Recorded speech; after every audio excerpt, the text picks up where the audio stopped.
बंगाल विधानसभा 2026 के चुनाव के प्रथम चरण में मतदान के सारे बंगाल के रिकॉर्ड तोड़ते हुए बंगाल की जनता ने अभूतपूर्व उत्साह और जोश के साथ बंगाल में परिवर्तन के लिए वोट डाला है।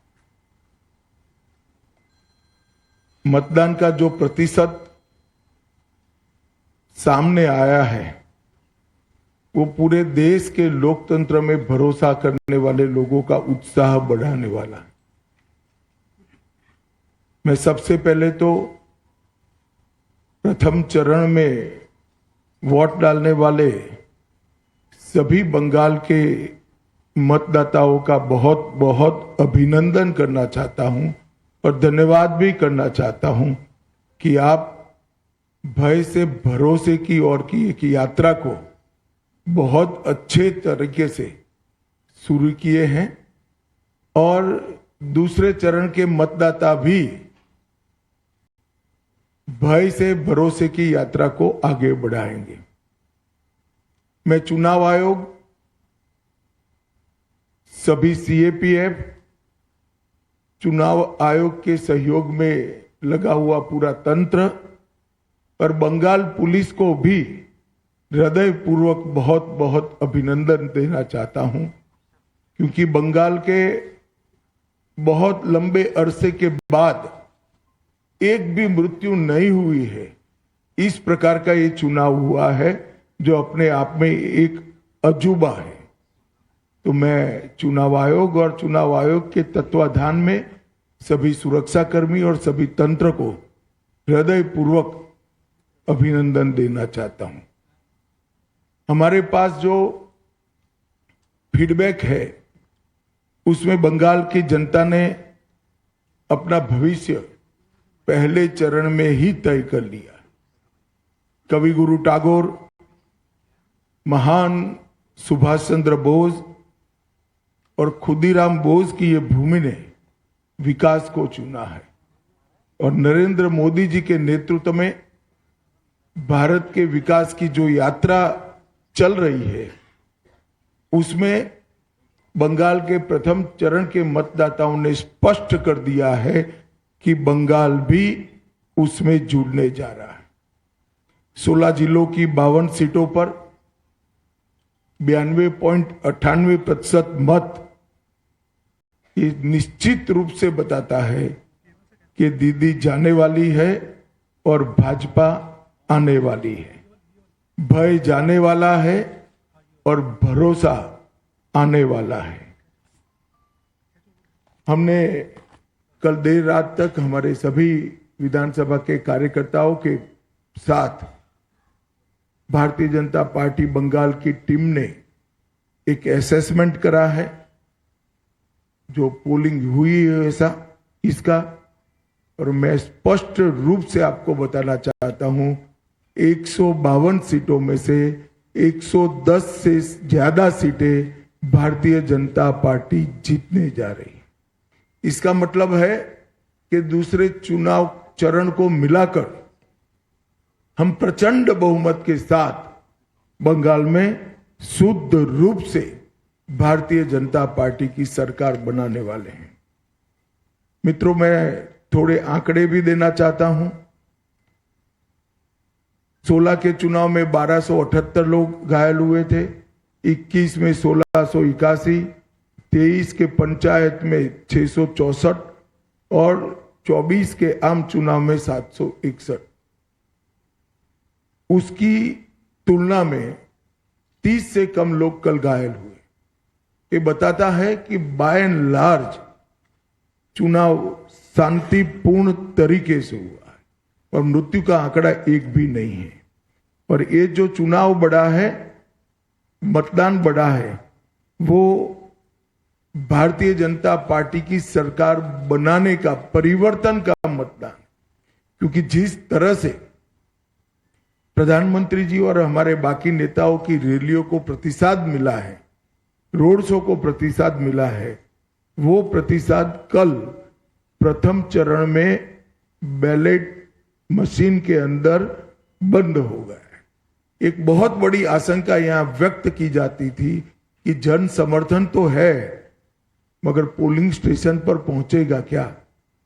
वो आशंका है आज समाप्त हो गई है और मुझे विश्वास है कि दूसरे चरण में और उत्साह के साथ मतदान होगा। अब दूसरे चरण की भी मतदाताओं की जिम्मेदारी है कि यही परिवर्तन के दौर को वो आगे बढ़ाएं। बहुत लंबे समय के बाद जब कोई विपक्षी पार्टियां नहीं थी, हमारे देश की आजादी के बाद का वो दौर बात कर दीजिए, तो 5 तारीख के बाद अंग बंग और कलिंग तीनों जगह भारतीय जनता पार्टी का शासन होगा, कमल का शासन होगा। और मैं मानता हूं ये निशानी हमारे पूर्वी भारत के लिए शुभांकर है।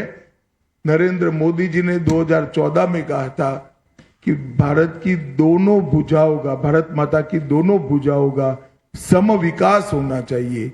पश्चिम के क्षेत्रों में विकास काफी अच्छा हुआ है, कोई न कोई कारण से पूर्व के क्षेत्र पिछड़े हुए हैं।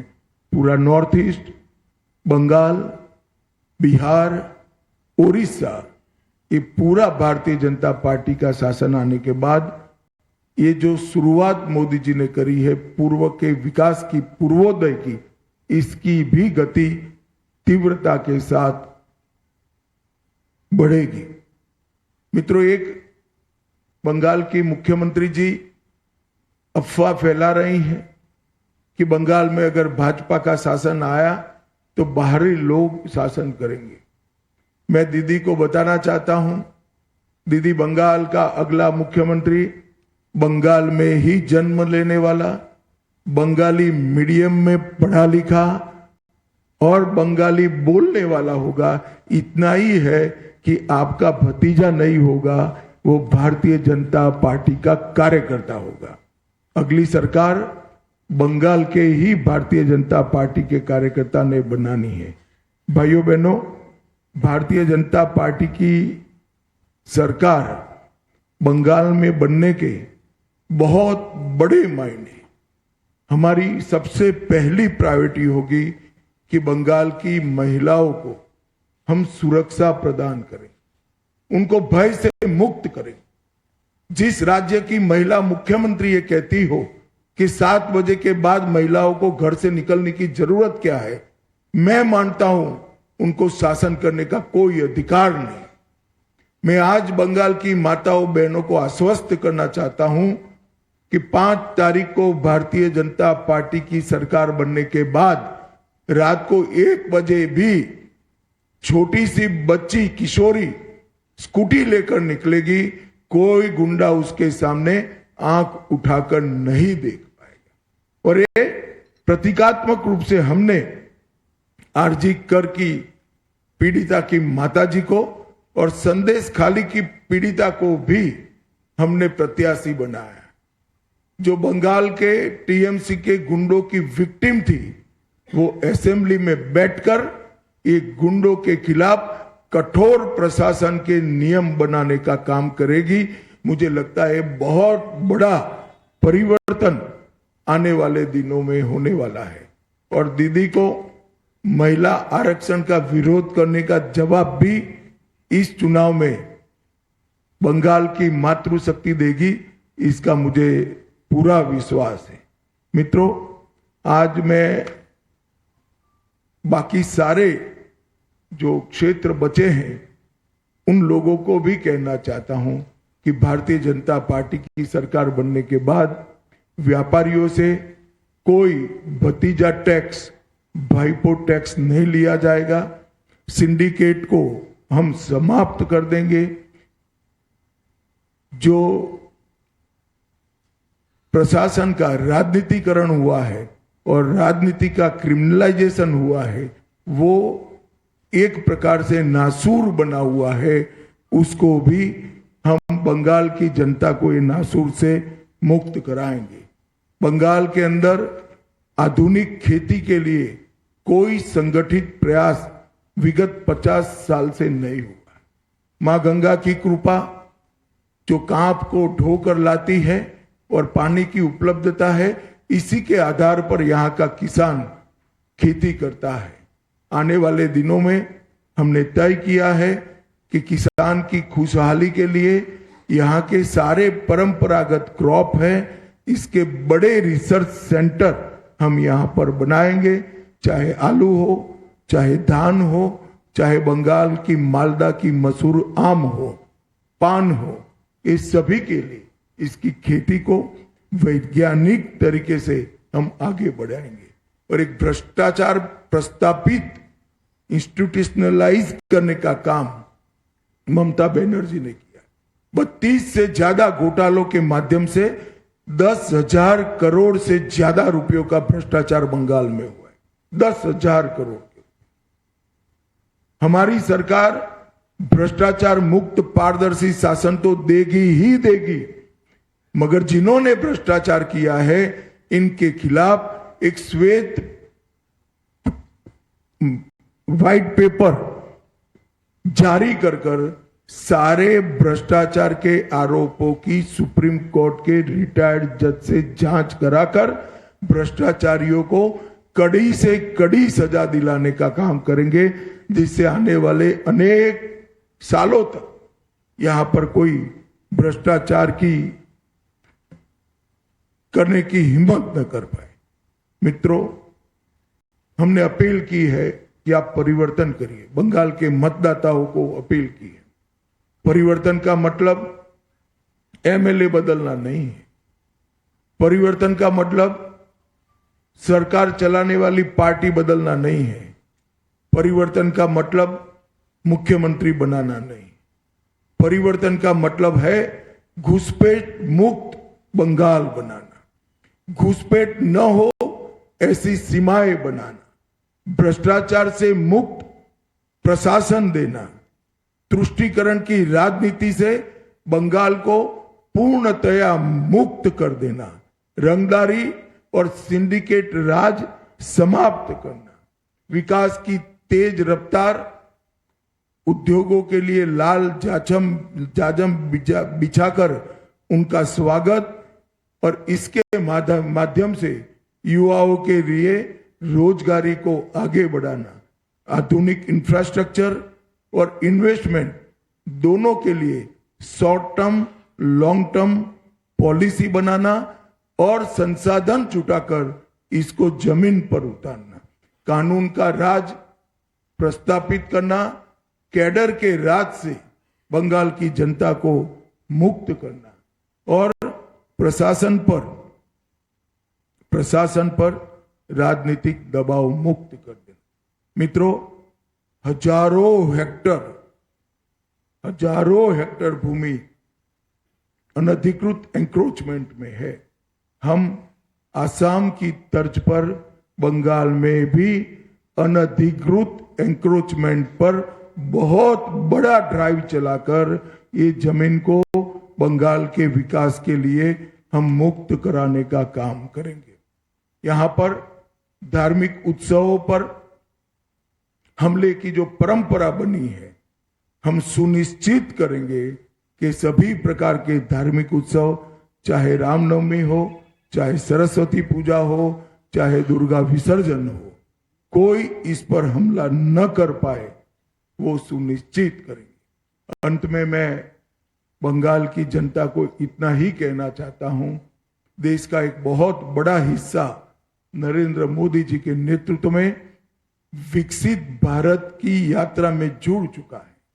आपका प्यार, आपका उत्साह, आपका एक प्रकार का भरोसा, ये पूरे प्रचार अभियान में नरेंद्र मोदी जी के लिए सरफेस पर आकर दिखाई पड़ा है और मैं मानता हूं कि भरोसा वोट में कन्वर्ट होकर विजय भारतीय जनता पार्टी की कराएगा।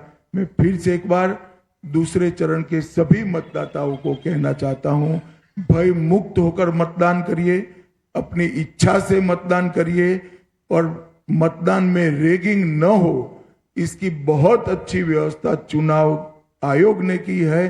पुराने चुनाव भूल जाइए, आने वाले बंगाल के सुनहरे भविष्य के लिए हम मतदान करें, और भारतीय जनता पार्टी की सरकार बनाए। और फिर से एक बार अंत में पहले चरण के मतदाताओं का और इलेक्शन कमीशन की अगुवाई में जो सारा तंत्र है उसका बहुत बहुत अभिनंदन, धन्यवाद। ধন্যবাদ। প্রশ্নোত্তর মৌমিতা চক্রবর্তী, জি 24 ঘন্টা।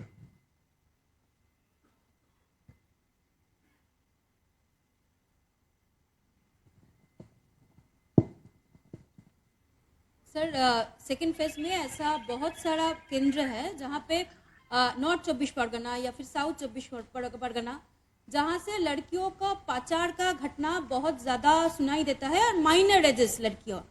तो इस बारे में मतलब क्या व्यवस्था लिया जाएगा अगर भाजपा की सरकार आई तो? देखिए, ये मुझे कोई आश्वासन देने की जरूरत नहीं है। हमारा ट्रैक रिकॉर्ड है, जहां जहां भारतीय जनता पार्टी की सरकारें बनी, हमारी सबसे टॉप की प्रायोरिटी में से एक महिला सुरक्षा रही है और ये हमने कर कर भी दिखाया है। और बंगाल की माताओं बहनों को भी पूरा भरोसा है और हमने सिंबॉलिक रूप से महिला अत्याचार की विक्टिम को भी प्रत्याशी बनाकर बंगाल की विधानसभा में बिठाने का तय किया है। और मैं मानता हूं कि किसी भी पार्टी की एक टॉप मोस्ट प्रायोरिटी होनी चाहिए थी, महिला मुख्यमंत्री की तो सबसे पहली होनी चाहिए, परंतु ये हुआ नहीं है। भारतीय जनता पार्टी की सरकार ही ये करेगी। মৌপিয়া নন্দী, কলকাতা টিভি।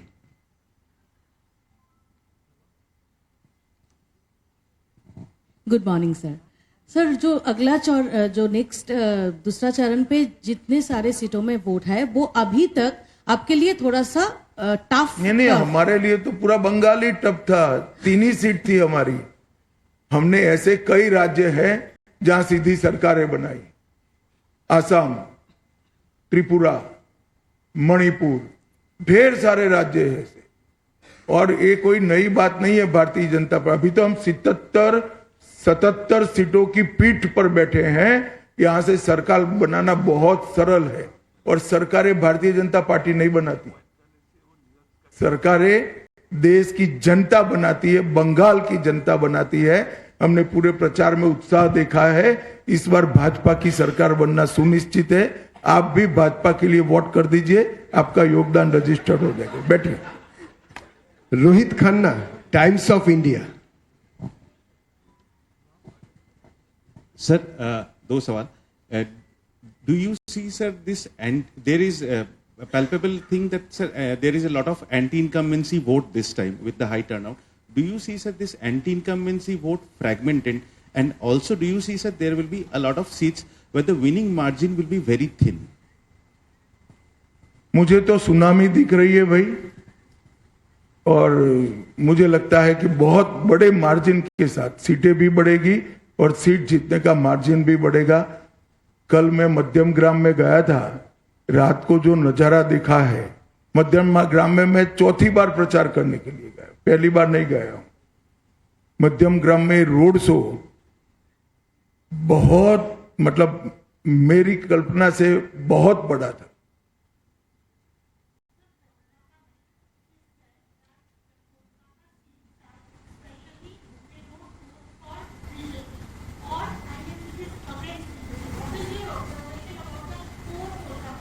नहीं, देखिए, पहले कलकत्ता सिटी कांग्रेस के लिए वोट करता था, एक बार परिवर्तन हुआ और कम्युनिस्ट आए, फिर कम्युनिस्टों के लिए करता था, एक बार परिवर्तन हुआ, दीदी आई, अब दीदी के लिए करता है। इस बार परिवर्तन होगा, भाजपा आएगी और हर बार की तरह 30 साल तक भाजपा के साथ रहेगी।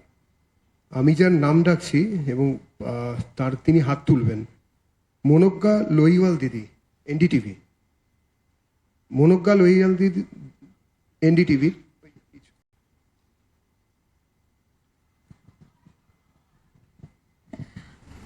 अमित जी, मेरा सवाल यह है कि अभी तक प्रधानमंत्री नरेंद्र मोदी ने झालमुड़ी खाई है, नाव में आज सैर की है और उसके बाद गंगा नदी और बाकी सबकी बातें हुई हैं। जो भी होता है उसे मुख्यमंत्री ममता बनर्जी कहती हैं या तो पब्लिसिटी स्टंट है या फिर बंगाल में एक जगह बनाने की ममता जी का मानसिकता ऐसा है, मोदी जी बोलेंगे नहीं कभी, मगर गलती से बोल जाए टीएमसी को वोट दो तो कहे नो नो नो नहीं देना है, मोदी कहता है टीएमसी को वोट मत देना।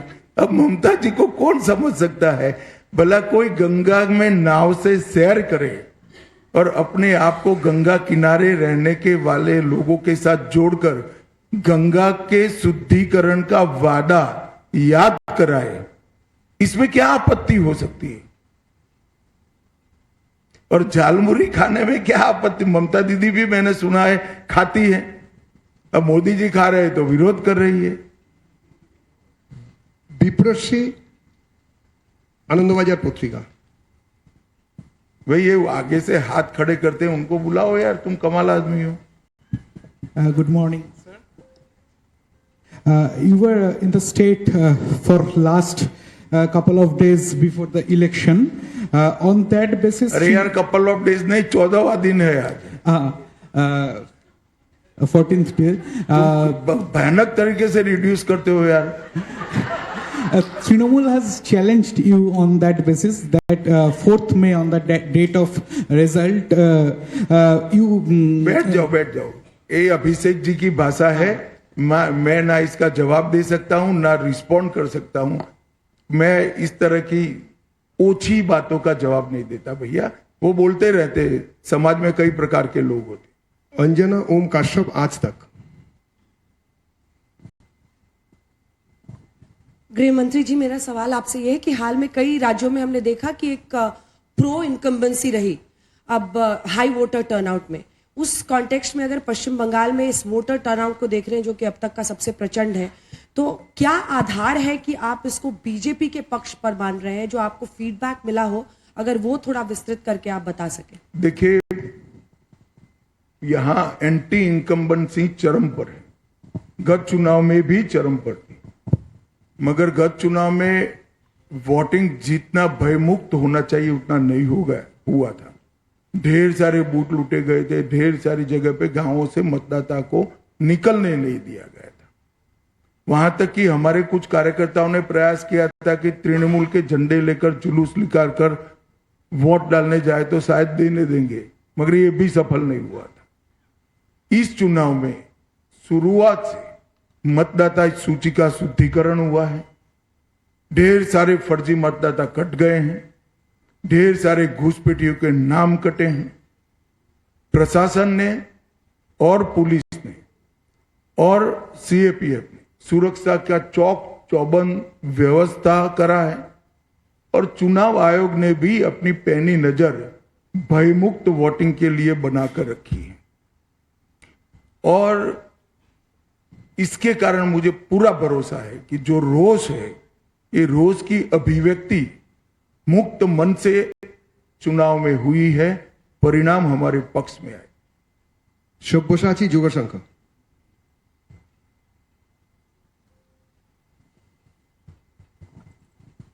सर, पहले दफा जो मतदान हुआ है इसमें आप लोग दावा कर रहे हैं कि 110 के ऊपर जाएगा, लेकिन तृणमूल कांग्रेस का दावा है ये एसआईआर के अगेंस्ट में वोट जा रहा है। इसके विषय में आपको क्या टिप्पणी है? कुछ नहीं कहना है, सबको जो भरोसा है वो बताना चाहिए जनता को। जनता को किस पर भरोसा करना वो जनता तय करे। Devendra Parashar, India TV. Devendra Parashar, India TV. हाँ, खड़ा करते हैं भैया, गुस्से मत हो यार, क्यों ममता दीदी जैसा करते होता? गृहमंत्री करता हूं मैं जी, आप अलाउ करें तो दो छोटे सवाल हैं मेरे। पहले ही बात तो ये है कि जैसा कि आपने बताया भी कितना वायलेंस होता था यहाँ पे, पिछले लोकसभा में भी हमने देखा कि जम्मू कश्मीर जैसा राज्य जो कि आतंकवाद से ग्रस्त है, वहाँ शांतिपूर्वक तरीके से चुनाव हुआ। बंगाल में तब भी वायलेंस हुआ था, इस बार ऐसा नहीं हुआ। इसके पीछे सबसे बड़ी वजह क्या है और क्या उल्टा लटका कर सीधा करने वाला फॉर्मूला काम कर रहा है? और दूसरा सवाल मेरा ये है कि आमतौर पर बंगाल में बहुत सारे एनालिस्ट एक नैरेटिव चलाते हैं, north Bengal versus south Bengal, पुरुष वोटर बनाम महिला वोटर्स, यूथ बनाम बुजुर्ग। क्या इस बार के चुनाव में आप लोगों का जो फीडबैक है वो काम एक मुश्त होकर बंगाल के सब आयु वर्ग के, सब जेंडर के और सब हिस्सों से मतदाता भारतीय जनता पार्टी को वोट दे रहे हैं। मैं 3 दिनों से प्रेसिडेंसी में घूम रहा हूं, 3 दिनों से। मैं आपको बताता हूं, प्रेसिडेंसी इस बार नॉर्थ बंगाल से आगे रही। गृह मंत्री Amit Shah ji, Nishant Kumar, Organiser English weekly से। आपने कहा कि इस चुनाव में प्रथम चरण में अभी तक कोई भी हत्या नहीं हुई, जो कि बहुत ही काबिले तारीफ है। लेकिन कुछ जगहों पर जो भाजपा के कैंडिडेट हैं उनके ऊपर आक्रमण हुआ, अटैक हुआ। सेकंड चरण में ऐसा ना हो ताकि जनता जो है और भी भरोसे के साथ भाजपा को वोट कर सके, इसको कैसे सुनिश्चित करेंगे? हमारा प्रतिनिधिमंडल आज चुनाव आयोग को मिलने वाला है। दूसरे चरण की व्यवस्था को और चुस्त करने के लिए हम चुनाव आयोग को हमारे सुझाव देने वाले। पीछे दे दो भाई, सेकंड रो में। अमित जी, आपने कहा कि आप 14 दिन से यहाँ पे हैं, शायद और 2-3 दिन यहाँ पे रहेंगे। पहली बार जो बंगाल में आपने इतना दिन बिताया, मैं आपसे पूछना चाहूंगा कि 3 ऐसे कुछ अनुभव आपका पास हुआ है जो पॉलिटिकल और अपॉलिटिकल है, जो आप अगले अपने पूरे जीवन तक याद रखेंगे बंगाल के बारे में, पॉलिटिकल और अपॉलिटिकल 3 अनुभव। देखिए, मैं कल का ही एक अनुभव बताता हूं। रोड शो में जबरदस्त भीड़ थी। किसी युवा व्यक्ति के लिए भी रोड शो में वहां खड़ा रहना ये बहुत कठिन था। शायद मैं न्यूट्रल मतदाता होता तो मैं भीड़ देखकर अपने घर चला जाता, वोट भाजपा को देता। इतनी भीड़ थी कल। एक वृद्ध माता जी, मेरा अंदाजे 80 साल की होगी, इतने धक्के खाकर वहां पर खड़ी थी। मैं अपनी धुन में गाड़ी में बैठ गया और उस वक्त मेरी नजर पड़ी कि माता जी कुछ हाथ हिलाकर कह रही है। मैं उतर कर गया। उन्होंने जिस प्रकार से मुझे आशीर्वाद दिया है, ये व्यक्तिगत बात नहीं है, ये भारतीय जनता पार्टी को उनका आशीर्वाद है। इतने धक्के खाकर भाजपा के समर्थन में वहां खड़ा रहना ही आशीर्वाद है। मगर फिर भी आगे आकर पुलिस की बैरिकेड को लगभग तोड़कर मिलकर आशीर्वाद दिया है। मैं मानता हूं ये मेरे जीवन का बहुत बड़ा अनुभव है। मुझे ये एनक है, वो भी एक ऐसी ही माता जी ने भेंट किया हुआ है। और इस प्रकार के आशीर्वाद व्यक्तिगत जीवन में बहुत बड़ी ताकत और हौसला देते हैं। फिर ये भाईपो कितनी भी गाली बोले कोई असर नहीं होती है। जब इतनी बूढ़ी माँ आशीर्वाद देती है, कुछ नहीं होता। विकास वादौड़िया, एनडीटीवी। हाथ खड़ा कीजिए।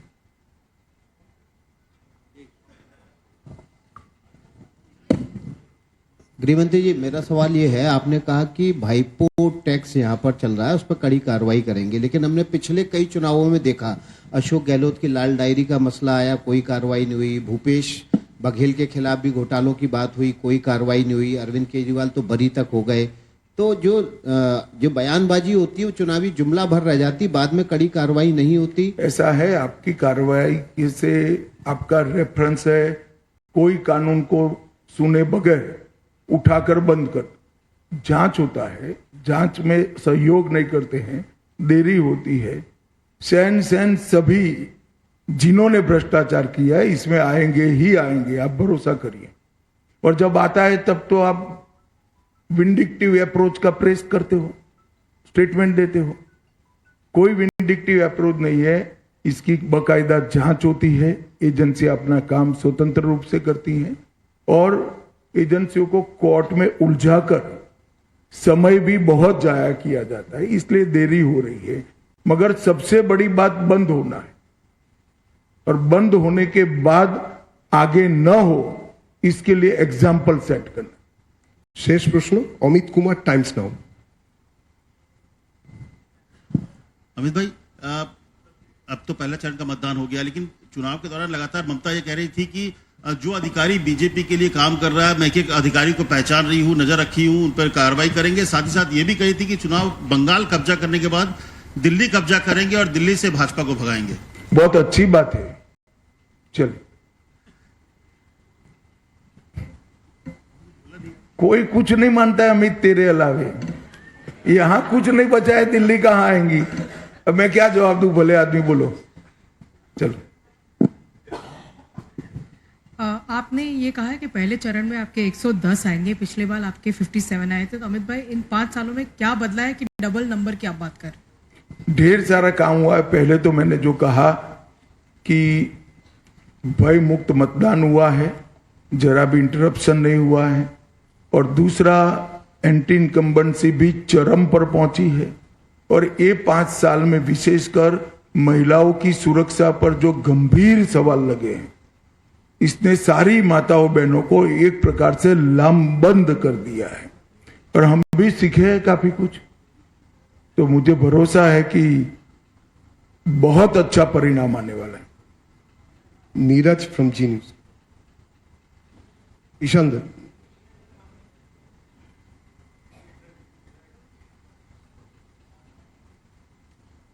एक सेकंड।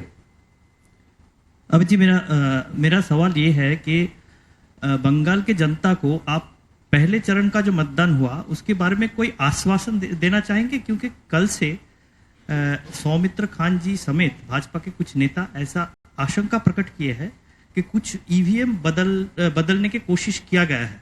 ऐसा कुछ हो सकता है क्या? हमने वो आशंका को चुनाव आयोग के सामने रखा है। मुझे विश्वास है चुनाव आयोग पूरी जांच पड़ताल करेगी। नीरज जी, जी न्यूज।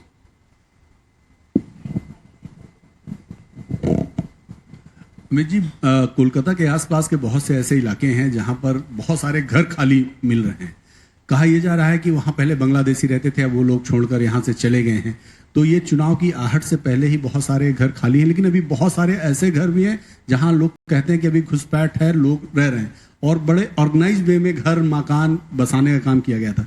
तो क्या आपको लगता है कि सरकार आने के बाद इनको सबको चिन्हित किया जाएगा और बारी बारी से सब खाली कराया जाएगा? नहीं, निश्चित रूप से हमारी पहले नंबर की प्रायोरिटी है बाढ़ पर सीमा का जो छिद्र है वो भरकर सीमा लगाना, एक एक घुसपैठियों को चिन्हित करना, घुसपैठियों को गलत पहचान पत्र बनाने वाले अफसरों को चिन्हित करना और बंगाल को घुसपैठियों से मुक्त बनाना, ये हमारा सबसे पहला प्रायोरिटी है। चले भैया, धन्यवाद। आप खींच कर आप लोग सवाल बना रहे हैं। धन्यवाद, बहुत बहुत धन्यवाद সবাইকে ধন্যবাদ। এদিকে সাংবাদিক সম্মেলন এখানে শেষ হচ্ছে।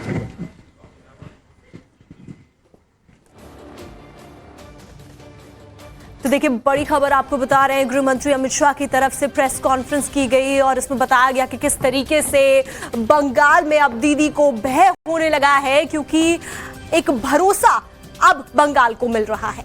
तो पहले चरण के चुनाव में बीजेपी 110 सीटें जीतने वाली है, ये बड़ा दावा भी गृह मंत्री के द्वारा किया गया है। बम्पर वोटिंग से बीजेपी उत्साहित है और बम्पर वोटिंग की वजह से बीजेपी को फायदा होने वाला है, ये बात गृह मंत्री के द्वारा कही गई है। तो अब गृह मंत्री को भी इस बात का अंदाजा होने लगा है कि जनता उन्हें प्यार देने वाली है और जो पहले चरण की वोटिंग में हायर परसेंटेज आया है, 92% से ज्यादा वोटिंग हुई है, उसका मैसेज भारतीय जनता पार्टी खुले हाथों से ले रही है और एक विश्वास मान रही है कि जनता ने उन पर किया है। तो पहले चरण की वोटिंग में किसी की भी जान नहीं गई, क्योंकि इससे पहले बूथ कैप्चरिंग की कई सारी घटनाएं, हिंसा की कई सारी खबरें अमूमन आया करती थी। जब बीते सालों में हमने देखा विधानसभा के चुनाव पश्चिम बंगाल में हुआ करते थे, तब खास करके ऐसी तस्वीरें सामने आती थी, लेकिन इस बार कोई भी इस तरीके की कोई खबर, चिंताजनक खबर नहीं आई और ये सब केंद्र सरकार ने, क्योंकि सीएपीएफ की तैनाती करी थी, उसकी वजह से हुआ।